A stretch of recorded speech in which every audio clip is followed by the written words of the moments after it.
1m90 mấy nha, phủ bì nữa, phủ bì hai cái tay này ra luôn á, nó ra 1m9 ngoài nha. Vẫn để cho mấy anh chị giá 22 củ nha mấy anh chị. Và cái ghế này nó cũng lớn hơn người ta 2 phân 3 phân gì nữa nè. Cái này tới 79 80 lần. Thường thường mấy cái này nó không tới đâu, 76 77 ha. Thì nói chung bộ này nó lớn hơn cái bộ hàng phổ thông tí.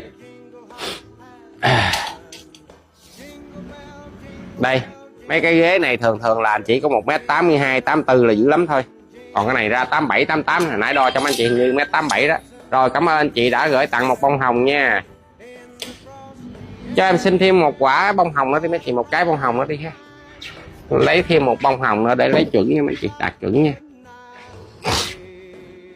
Rồi đó là những cái bộ hàng gõ đỏ ở đây nha mấy chị. Tại ở đây em không có để được nhiều cái đồ mà nặng nha, sàn lót symbol cho nên không dám để nha mấy chị.